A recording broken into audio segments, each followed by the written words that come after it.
all had the same life experiences, but I promise you one thing, if nobody tells you how to break generational curses, then the cycle will just continue. So in honor of women playing men since the medieval days, since the dinosaur ages, since Eve bit the freaking apple, here are 5 signs she's playing you. Number 1 being, if whenever you guys hang out, you're never alone, it might be time to go home. Shoot, it might be time to die alone. Look, a woman that truly likes you wants to have intimate moments with you, moments that only you and her would remember. So if every moment you have with her is surrounded by varsity team starters picking her up, spinning her around and calling her sis, I'm gonna hold your hand while I say this. You might just want to use Google Maps to check what state you're in. It might just be Alabama, bro. I haven't seen a brother like his sister like this since No Game, No Life. And speaking of things being underage, wow, that is a crazy segue, but on my reaction channel, you know, where I drop 2 videos a day, has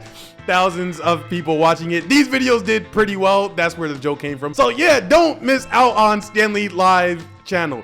Back to the video though, I tell all my friends all the time, if you're ever confused by a girl's intentions regarding if she likes you or not, I'm gonna lean in when I say this, she doesn't like you, bro. So as you're in bed wondering, does she like you or not? The answer is no. Please trust me, because if you don't, you're gonna waste your time. Just think about it. Flirting is a subtle way to let someone know that you like them. So if a girl is bad at flirting, then it won't be subtle and you would know she likes you. But if she was good at flirting, you would see that she likes you. Does that make sense to you guys? Because in my mind, that makes perfect sense. Like, you're gonna know a good flirter likes you because she's good at flirting, and you're gonna know if a bad flirter likes you because she's bad at flirting. So if you just can't tell if she likes you, she's probably not flirting and doesn't like you. And you know what? Sometimes it's okay to be like, dang, maybe shorty's not being difficult. You know what I'm saying? Like, you might just be ugly, like just like me. You know what I'm saying? And that's okay. Sometimes even as a girl, the same logic applies, like in a different way. Like if you're a girl flirting with the guy and he's not really catching it, he might not like you that much. Because I've seen guys get straight delusional, like, oh, Stanley, she touched my hand today, I think she wants to get married. So if a guy doesn't think you're flirting with them, he might not like you. Which brings me to sign number 2. If she's only hitting you up for a transactional reason, I'm gonna close your wallet while I'm saying this, she's playing you. I'm gonna keep it a whole bean. People, let alone a shorty, shouldn't be asking me for nothing unless it's an emergency. We've been friends for a month. She's been friends with one of my friends for a month. Or at the bare minimum, she gotta throw the net, bro. Like, okay, I'm kidding. I'm kidding. You only gotta be my friend for a week. And this also goes out for my jits out there. You shouldn't be doing nobody's homework or the majority of someone you're attracted to's assignment, unless maybe your crush is just like slow. Then it's like fine, but now we kind of got to talk about your dating preferences, bro. Like, come on, because it's all fun and games, right? Until one night you're doing her homework while she is outside enjoying her life, and you know you're being a good person, showing interest in her personal life. You ask her like who's she with, and instead of saying a name, she says, oh, I'm just with a friend right now. Ooh, I don't wish that on my worst enemy, okay? But what I do wish on my worst enemy though is sign number 3. If you know she got a man and she's constantly hitting you up, knowing that you either had feelings for her or have feelings for her currently, I'm gonna hold your phone while I say this, she's playing you. And I'm just saying, sometimes girls really just like using you for that attention, and it turns into you feeling and playing that role, okay? And there's nothing wrong with being a nice person. You don't do nice things to get something out of it. Or better yet, this actually might be you playing yourself, because sometimes people will still talk to the shorty when they low-key got feelings because it's the only way that they could cling on to her, or you feel helpful, or you know what I'm saying? But also remember to help yourself. Yes, you need just as much, if not more, attention than you're giving to anybody else's situation. And it's not selfish. It's actually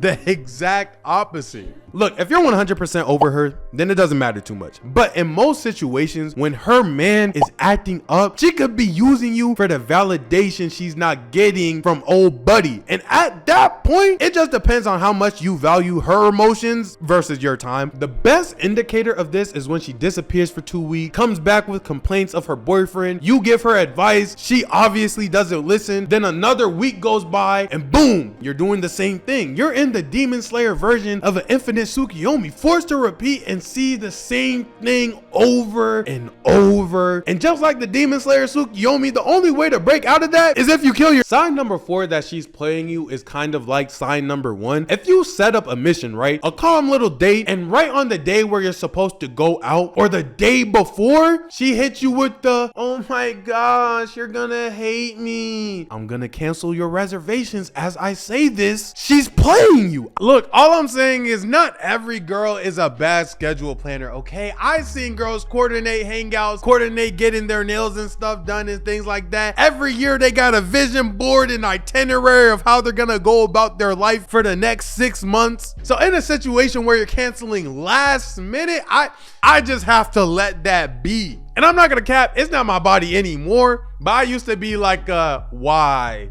What's wrong?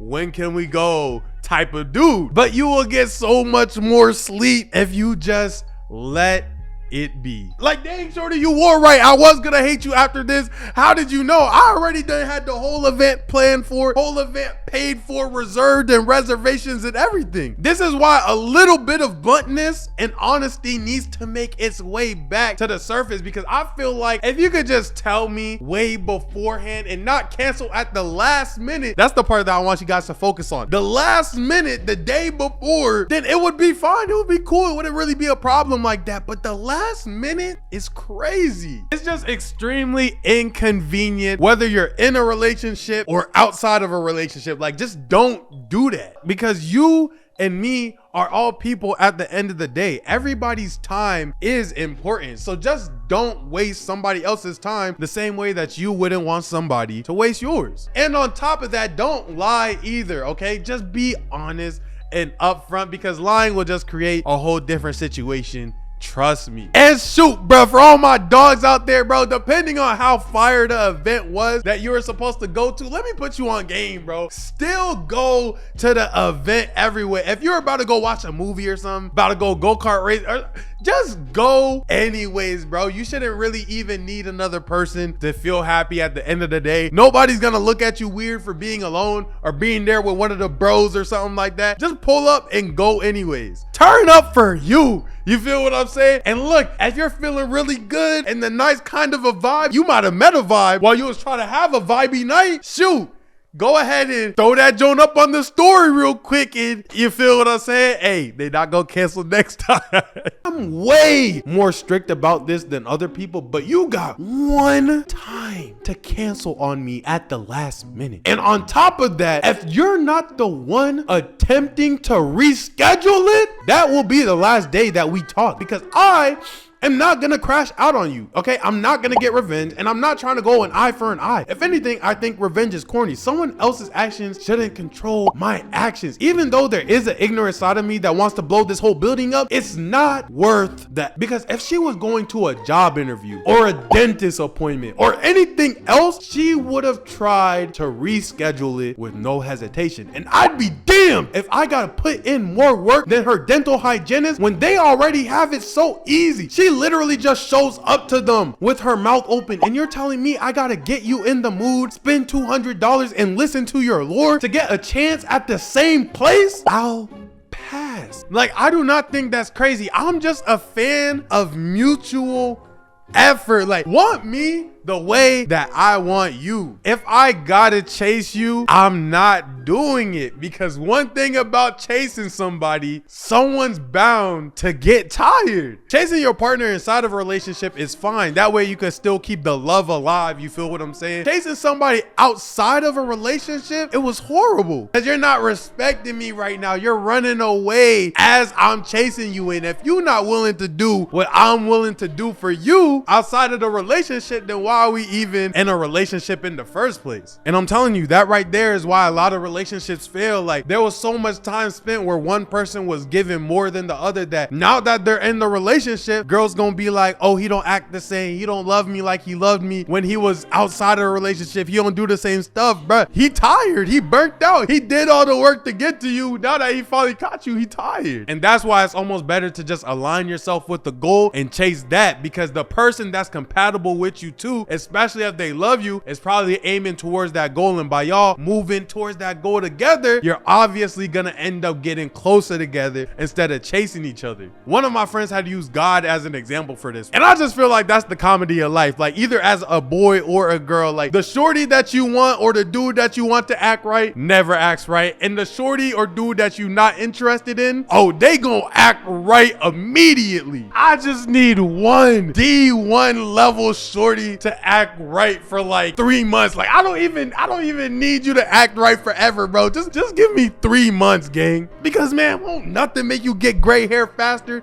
than somebody that don't care about you, bro. That just be blowing me. I'm about to start applying strawberry mint hair growth oil to my stuff, bro. Which leads me to sign number 5, which is the most obvious and genuine dead giveaway that the girl you like, the girl you love, the girl you trust is 100% playing you if you're watching this video. With that being said, it's a wrap. Fade to black.